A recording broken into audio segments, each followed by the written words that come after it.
number 10, Homo heidelbergensis. Let's kick off this list by talking about one extinct species that scientists think is the species that caused the evolutionary separation between Homo sapiens and Neanderthals.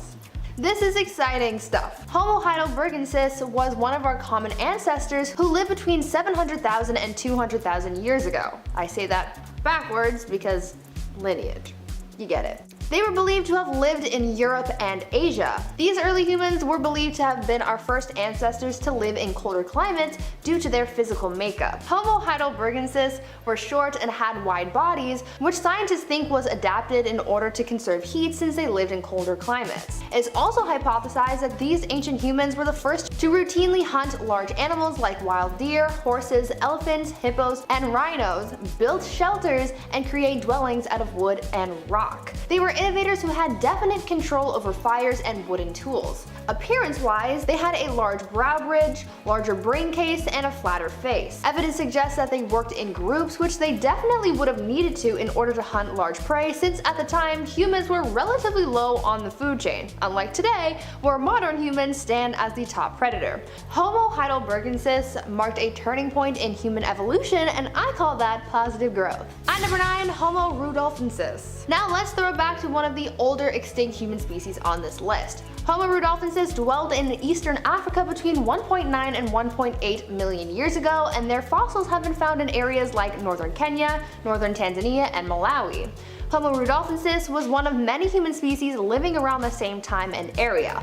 Other species from that time include Homo habilis, Homo erectus, and Paranthropus boise, whom we will cover in a little bit. When Homo rudolfensis remains were uncovered, it was originally thought that they were from Homo habilis because of a few distinct differences like its larger brain case, longer face, larger molar and premolar teeth, but scientists couldn't confidently classify this early human as habilis. The size of rudolfensis' teeth also raised the question of whether or not this species was just an Australopithecus with a larger brain, but not enough evidence has been found to support that. Now before we carry on learning about our ancient extinct relatives, I would first like to take a moment to ask you guys to consider leaving a like on this video if you're enjoying it so far, and also maybe consider subscribing to the channel and join the Bumblebee family. At number 8, Homo habilis. Homo habilis, nicknamed Handyman, lived in eastern and southern Africa between 2.4 million and 1.4 million years ago. This species of human was one of the earliest members of the genus Homo because its features were slightly smaller than others of the older hominin species,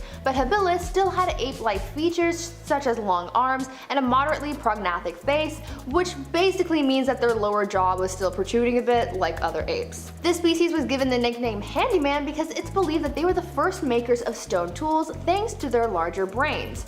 Other than their use of stone tools, Homo habilis was also able to survive and adapt so long thanks to their ability to change their diet seasonally. Evidence shown in tooth studies tells us that because their tooth enamel was still strong like Australopithecus, they were still good for lots of chewing, therefore they were able to break down a larger array of foods, including tougher foods. Homo habilis was also believed to have been the ancestor of Homo erectus, but since scientists have found evidence suggesting that they actually coexisted in eastern Africa, that put a hole, so to speak, in the evolutionary timeline, so now they don't know who fits where. At number 7, Homo florensis. Here's a really interesting species of human that might not have made it into your textbooks. Homo florensis, nicknamed the Hobbit, lived in Indonesia about 100,000 to 50,000 years ago. And as you could probably guess by its nickname, these ancient humans were very, very small. It is estimated that they only stood about 3'6" on average and weighed just over 60 pounds. Homo florensis also had tiny brains, large teeth, shrugged forward shoulders, had no chins, and receding foreheads. So they definitely didn't look like the rest of us humans. So far, the remains of these humans have only been found on the island of Flores, Indonesia, and because of that, scientists believe that this species of human was subjected to island dwarfism, an evolutionary process that occurs from long-term isolation on an island with limited food. This island also had pygmy elephants, who are also extinct, unfortunately. I would have liked to have one as a pet. Cool. What's pretty cool though is that scientists are currently exploring new evidence that might suggest that Homo florensis might have already been small before even arriving to the island. At number 6, Sahelanthropus chilensis. Now we're going to throw it back super far with this next human species who lived between 7 and 6 million years ago. This early human species is one of the oldest known species on the human family tree, and they lived in West Central Africa. It is believed that walking upright helped the species survive living in diverse habitats like grasslands and forests. This species was essentially the bridging point of evolution from ape to human. Though they still possessed ape-like qualities like a small brain, sloping face, very prominent brow ridges, and elongated skull, they also had human-like qualities such as small canine teeth, a short middle part of the face, and a spinal cord opening underneath the skull instead of towards the back as seen in non-bipedal apes. Not much else is known about this species due to lack of fossils, but it's still cool to be able to see the moment in time where we went from apes to humans. At number 5, Australopithecus afarensis. Australopithecus afarensis is one of the longest living early human species out there. Also referred to as Lucy's species, these early humans lived between 3.85 and 2.95 million years ago, and over 300 specimens have been collected so far. Lucy's species lived for approximately 900,000 years, which is over 4 times longer than our own species. What's pretty cool about these ancient humans is that similarly to chimpanzees, afarensis young grew to maturity much faster than modern humans, leaving parental units less time for guidance and parental socialization. Imagine if your adult life began before the age of 18. I could never. I'm still having a hard time wrapping my head around the fact that I'm an adult now, and I'm 22. Like, give me more time, please. I'm not ready. Australopithecus afarensis had ape and human-like qualities. For the most part, they were pretty apey. Their faces were more so like an ape, they had long arms with curved fingers for climbing trees, but they also walked upright and had small canine teeth like every other early human species. These guys also survived off a mostly fruit diet, but sometimes they ate the odd lizard or two. Because they had curved fingers, scientists want to know if Lucy's species walked around most of the time or if they still spent their time in trees, but that's just one of the many unanswered questions about this early human. At number 4, Homo erectus. Moving right along, we have Homo erectus. This early human species was the first to possess more modern human-like features and body proportions. Before Homo erectus, early human species had short legs and long arms, but with this one, they were shown to have long legs and short arms like us. This suggests that they were more adapted to living life on the ground with the ability to walk or even run longer distances. Now, with their newly adapted ability to travel longer distances on foot, combined with their larger brains, this meant that they needed more fuel to survive. It's believed that they ate more protein that could be easily digested, and with their shorter digestive tract, it took them less time for those nutrients to be absorbed. Scientists also discovered the earliest evidence of hearths during the time of Homo erectus, which suggests that these early humans spent time around a fire, cooking their food, and socializing with their group. Some believe that Homo erectus may have been the direct ancestor to Homo sapiens, but there's not enough evidence to come to this conclusion just yet. At number 3, Homo naledi. Homo naledi is the most recently discovered early human species, so not much is known about them yet. What we do know is that these early humans lived between 335,000 and 236,000 years ago. The evolutionary tree of the Homo genus is very messy already, so placing this new species on that timeline is still pretty tricky. Based on specific findings from this species, it looks like Homo naledi possesses some qualities that are more Australopithecus-like due to the size of their pelvises and shoulders, and others that are more Homo because of the size of their hands, feet, and brains. There's much more research that needs to be done on this species, but it might answer a lot of questions for scientists. At number 2, Homo neanderthalensis. Though you may have heard of Homo neanderthalensis or the Neanderthal, how much do you really know about these early humans? The Neanderthals are our closest extinct human relative.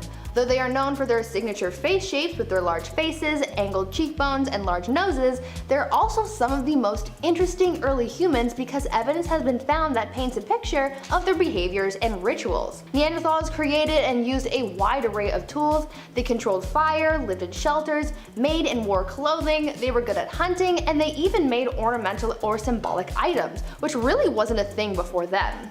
Another interesting fact about Neanderthals is that these early humans practiced burial rites. There's been evidence to show that these early humans would deliberately bury their dead and even mark their burial sites with offerings like flowers. No other species up until that point had ever done anything like this, so I think that's pretty cool. And finally, at number 1, Homo sapiens. Now you're probably saying to yourself, Bree, these humans are not extinct and we certainly know that they exist. And yes, I know that. However, how much do you really know about your own species? And did you know that we are currently going extinct?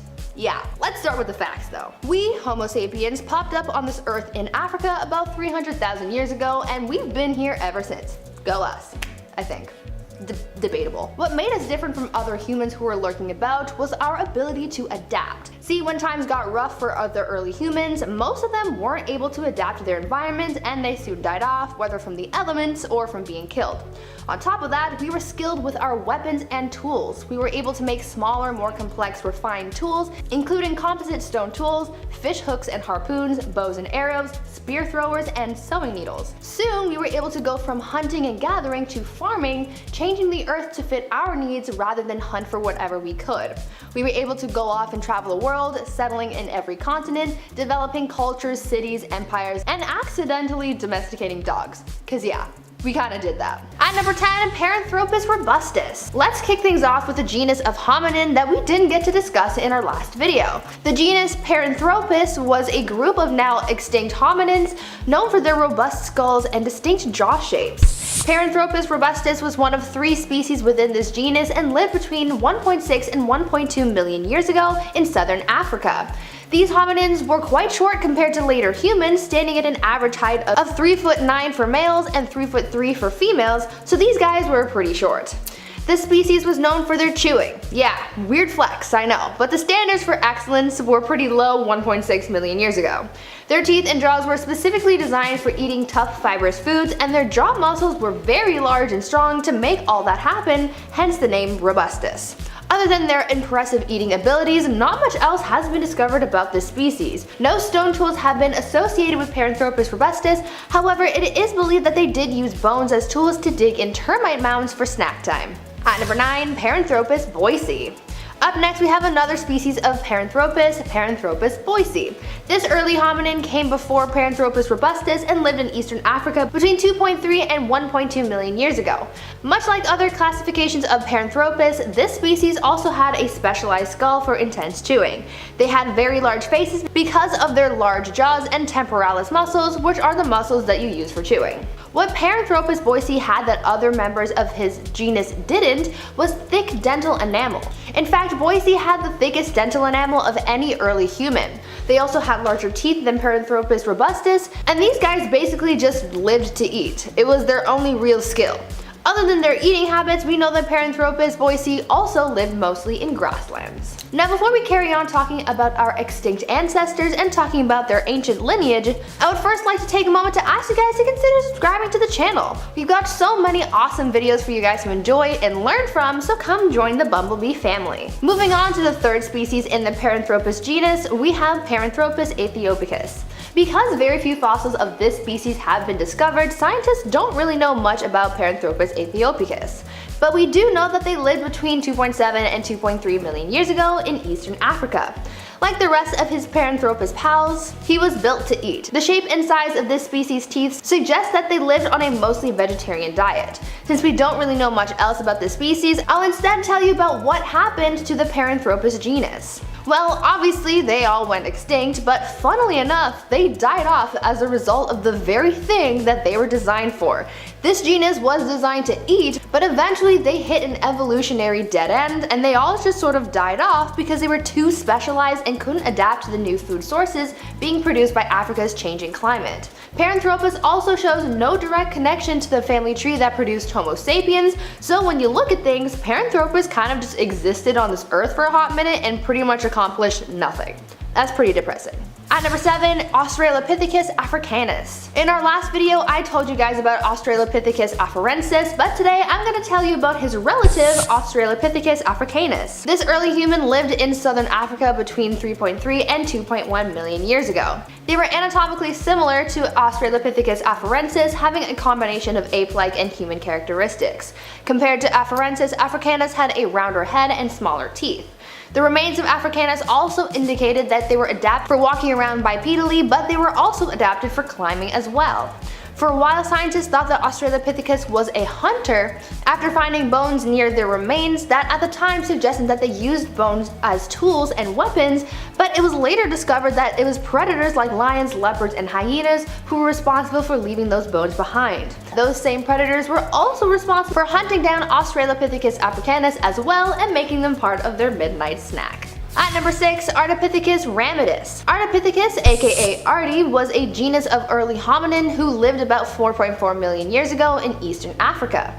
Ardi's discovery was very important in the scientific community because the evidence that was gathered from the remains that were found indicated some pretty key information regarding the evolution of primates to becoming bipedal.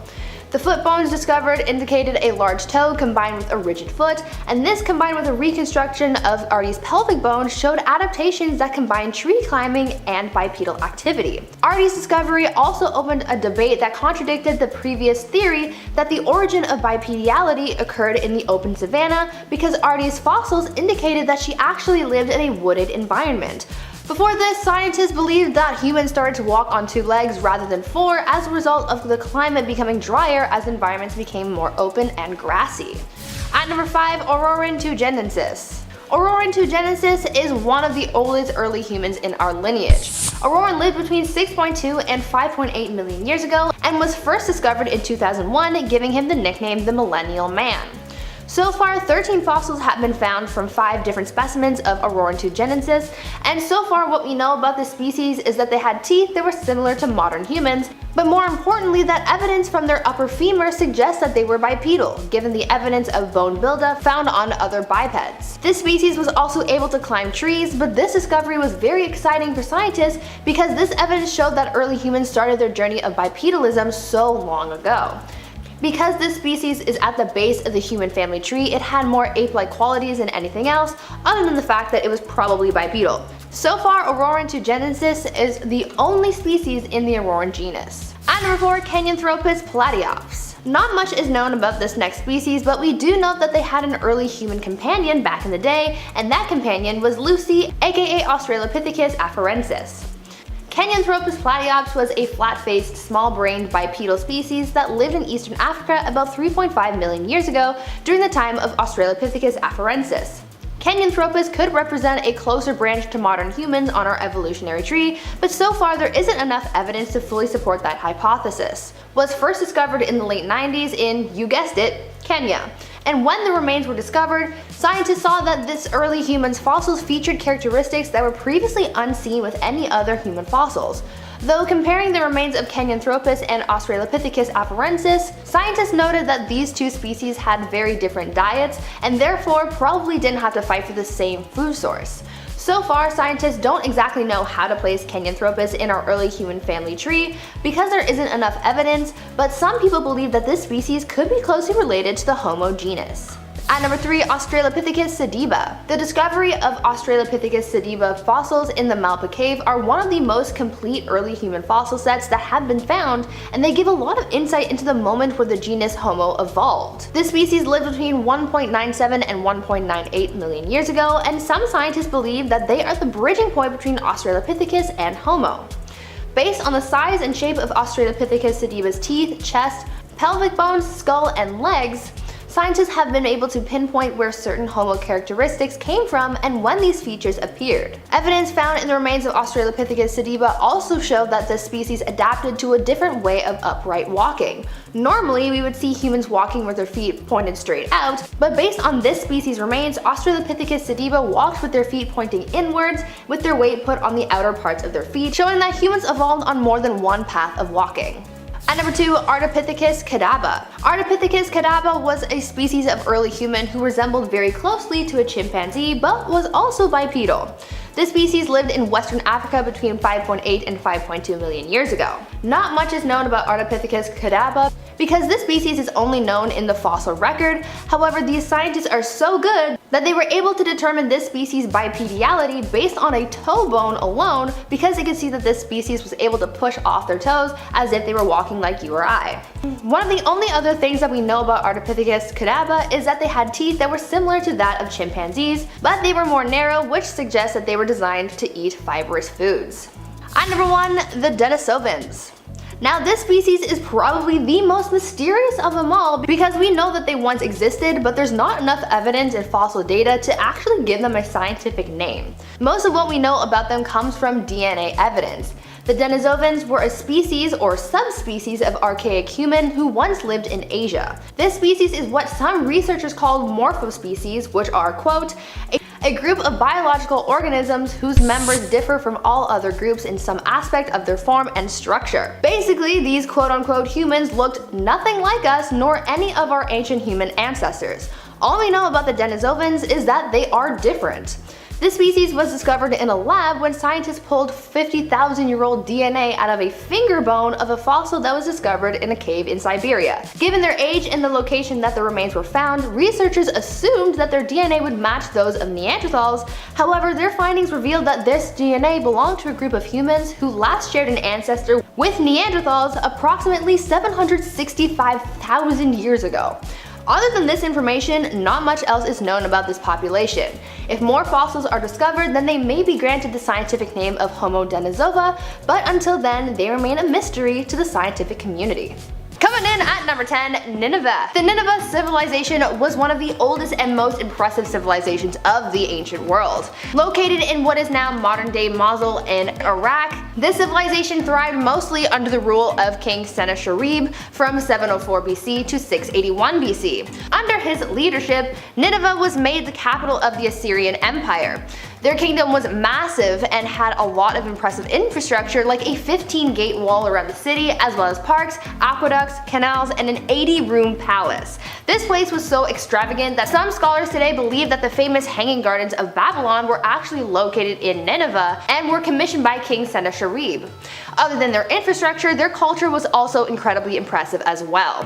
Nineveh was known as a center for the development of arts, sciences, and architecture, and scribes and scholars from elsewhere would flock to Nineveh to further their studies. They had a library that contained over 30,000 inscribed clay tablets, and one of those tablets included a story of a great flood that drowned the world except for one man who survived by building a boat and searching for dry land. Does that story sound familiar? It might, since it's an early version of the story of Noah's Ark. This version of the story though was inscribed 1,000 years before it ever reached Hebrew text. Now, even though this was a large and powerful civilization, all good things must come to an end, and they met their end after a royal feud led to the breakup, and this led to the joint forces of Persians, Babylonians, and others in the area to burning Nineveh to the ground. Number 9.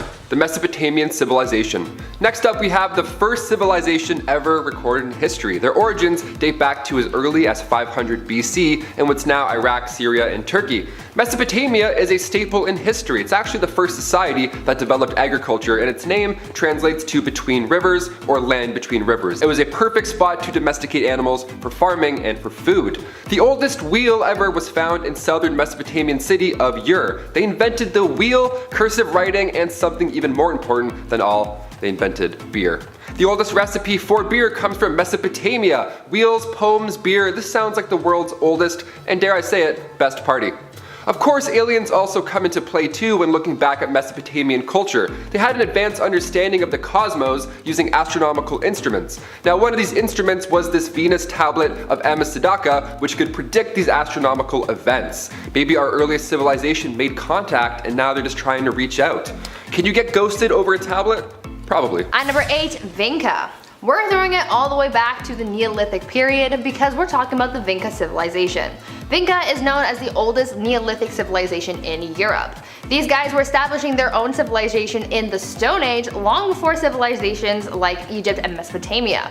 Though we don't know all that much about them, we do know that they had one of the earliest writing systems in the world. Researchers have discovered around 700 characters that are believed to have been their way of forming written sentences, though this is all just a theory for now since these characters have yet to be translated. The archaeological evidence that has been found from the Vinca civilization suggests that this group of people thrived in the area along the banks of the Danube River for more than 1,000 years before being abandoned. No one really knows why the Vinca civilization abandoned the area or where they went, but maybe one day we will get those answers. Number 7. The Mayans. It's 2021, which means the world thankfully didn't end in 2012. But that movie was good. Kind of, not really. But the Mayan calendar did predict that on December 21st, 2012, this would be the end of us. No meteors hit and Thanos didn't snap away any of us, but that date did mark the end of their 5,125 year-long count calendar. Yeah, and you thought you were a planner. These guys were crazy. One of the earliest uses of the number 0 being in mathematics came from the Mayans. They were super advanced for their time, and they were also quite artistic. They drew complex hieroglyphs on long strips of paper made from fig tree bark. I can't write 4 sentences down on paper without my wrist hurting. I have to slap it around for a minute. These guys are on a whole new level. These stories date all the way back to the late pre-classic period, so around 300 BCE. That is so old. The Olmecs of Mesoamerica figured out how to consume chocolate, sure, but like the art that we see etched into the stone walls around them, the Mayans made it beautiful. The Mayans would mix chocolate with water and chili peppers and honey. They would make it as a spicy drink. I'm gonna stick with the old pumpkin spice for now. I think that's the riskiest I'll go. Thanks so much though. Debit. At number 6, Mehergar. Even though Mehergar was a pretty impressive civilization, no one really knows about it because very little interest was invested in learning more about it. Mehergar was one of the oldest civilizations in the world, situated in what is now modern-day Pakistan. Excavations of the site started back in the 1970s, but due to the government's lack of interest, looting, and land erosion, it made it hard to learn much about this ancient settlement. From evidence that has been gathered, we do know that Mehergar had a population of around 25,000 people, and based on some of the remains recovered from this ancient civilization, there was evidence of dental surgery, which, as you can imagine, isn't really something you see very often, especially at the time that this civilization existed. Other than that, many of the other secrets of the civilization are buried very deep in the earth, so it makes it much harder for researchers to uncover them. What has been found though are some pretty well preserved buildings made from brick, and even a formal cemetery. Who knows what else we might learn from this site. Number 5. Rapa Nui.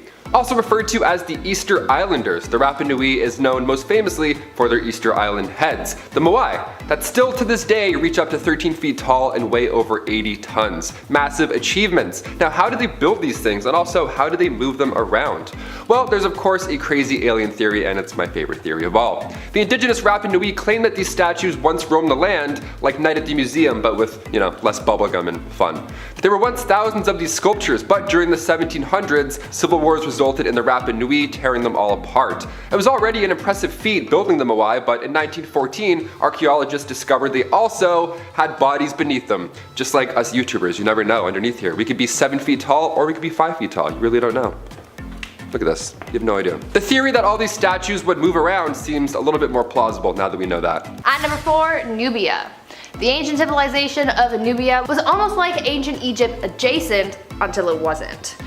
Nubia was located south of Egypt in Sudan, and at one point they even ruled Egypt. Nubia even had their own pyramids, and over 200 of them still remain today. The period that the Nubians ruled over Egypt was known as Egypt's 25th dynasty, or the Black Dynasty, because of the dark skin of the Nubian pharaohs, and this time was known for its stability and prosperity, with a lot of their emphasis being on arts and culture of the people. This civilization had their own written language and rich culture, and they were also very wealthy as they were situated on a literal gold mine. They continued to thrive until an Egyptian pharaoh raided Nubia and turned it into a mineral extraction outpost. Rather than Nubia rule over Egypt, the tables turned and the roles were reversed, making Nubia an underling of Egypt. Eventually, the Nubian people just assimilated into the Egyptian population, and Nubia just died off over time. Number 3. The Incas. Their city is currently a wonder of the modern world. Machu Picchu was built over 500 years ago. It was once known as the lost city of the Inca, and it's absolutely beautiful. It was first discovered in 1911 by archaeologist Hiram Bingham when he and a small team were originally heading out to find the ancient city of Vilcabamba, but instead they found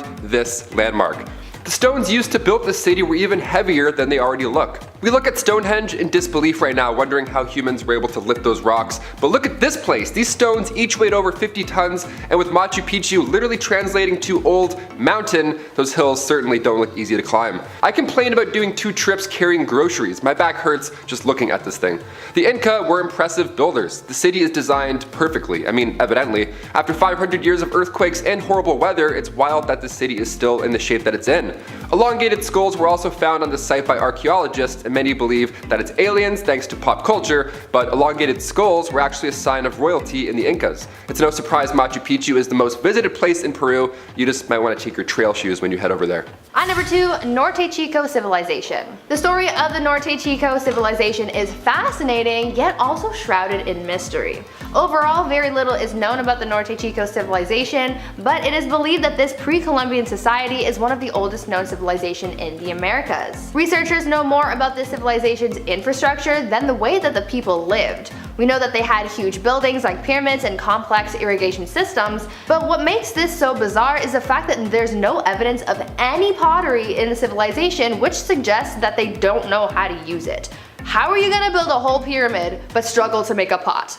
I don't get it. There is also evidence that these people worshipped some kind of deity, but again, no one knows what form this deity took. Now here's where the mystery really comes in. No one knows what happened to the Norte Chico civilization. The settlements were abandoned sometime around 1800 BC, but no one really knows why. There's no evidence of any kind of warfare, and there were no natural disasters to cause them to flee their homes. The people just kind of disappeared, and no one has been able to piece together the puzzle, so we may never know. And coming in at number 1, the Greek civilization. The Antikythera mechanism is the world's oldest analog computer. It would keep track of the cosmos, and to this day we're trying to figure out the exact purpose of it or how it was built. But what we do know is that one of those dials in there was meant to keep track of the Olympics. That's how important this event was.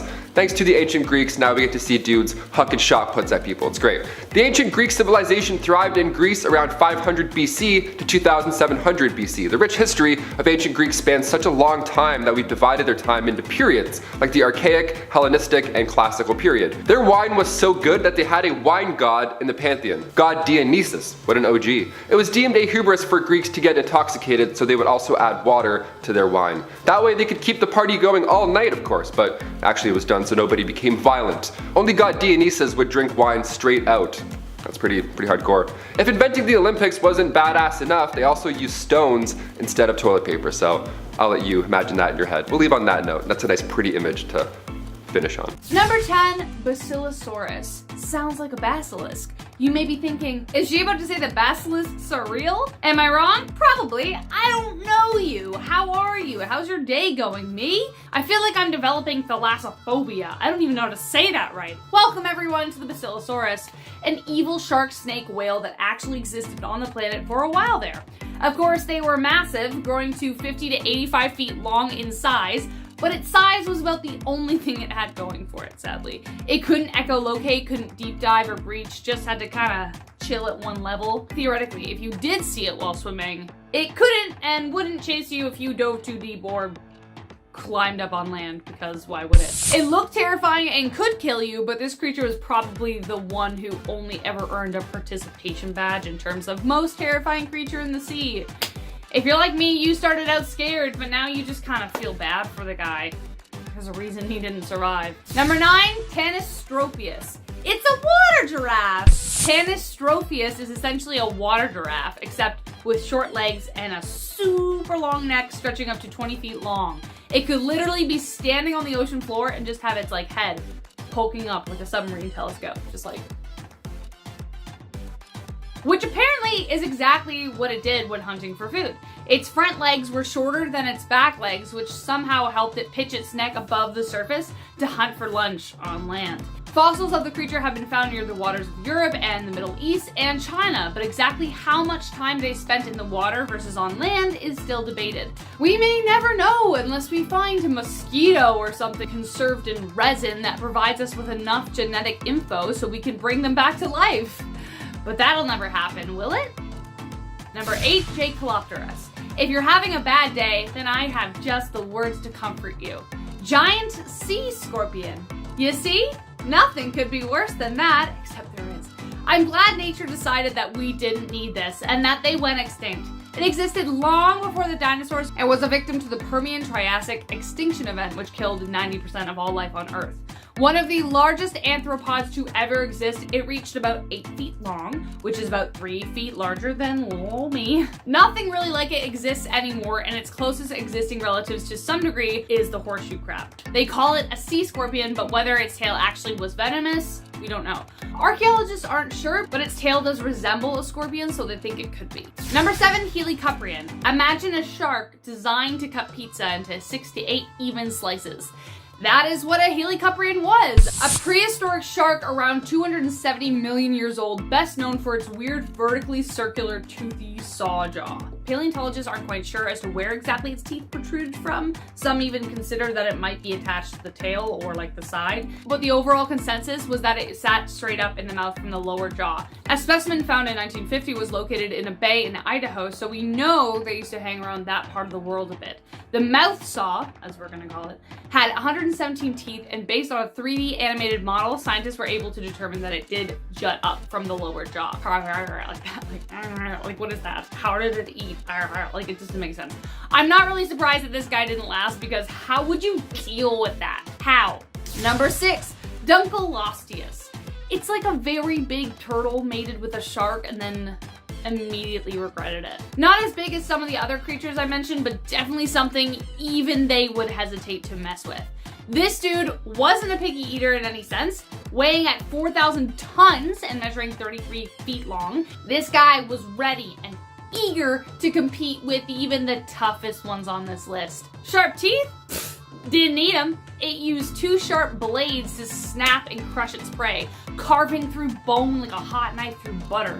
That's how strong it was. It also had solid bone-like armor near its head that it used as a battering ram against any challengers. I feel like if there were mythical civilizations, this would be like the perfect underwater steed. It was made for war. But also, this was one of the creatures, and probably one of the first, to ever have to engage in coitus in order to reproduce. So, sure, some would say they were fighters, but underneath that hard shell, they were lovers too. They obviously weren't very good at it because they're extinct now. Before we go any further, remember to hit that like button and subscribe as always for more, especially if you're new here. You like us. Come on, like it, subscribe. We love it. Number 5, Dirk-Mahara Chakrauzi. This one is actually a more recent discovery made in the past 60-ish years. The Dirk-Mahara is Gaelic for marine lizard, which is exactly what it was, kind of. It's best described as what would happen if you mated a crocodile with a dolphin. Flipper, but scalier. Fossil remains were pieced together like prehistoric Jenga after they were first discovered in 1959. Finally, in January 2015, scientists announced a new genus of ichthyosaur. This creature predates the Jurassic period and was probably one of the head honchos around that time. Had it lived long enough into the Jurassic period, it would probably have been gobbled up, considering the creatures who came after were, quite a bit larger, as we'll discover. Number 4, Pliosaur. So we've talked about massive, more terrifying versions of things on this list. But we couldn't leave out a warped version of a crocodile, now could we? Growing to about 59 feet in length and lived around 155 million years ago, this thing could swallow a Dirk-Mahara in one bite. Not surprising, since its jaw was about the size of the average human, complete with razor-sharp gnashers. According to fossils found in England and Norway, this creature resembles a crocodile in very similar ways, aside from its long paddle-shaped limbs. This allowed it to swim at insanely fast speeds, able to travel around 6 miles per hour. Archaeologists have found the remains of mainly mollusks and other marine reptiles in its stomach, but more terrifyingly, other dinosaurs. Jury is still out as to whether they took the creatures down themselves or feasted on any remains they found, the latter being more likely. Number 3, the Megalodon. Scared of sharks? Well, maybe skip ahead because we are about to talk about the guy we are all grateful doesn't exist anymore. The Megalodon. 2 words, Big Daddy.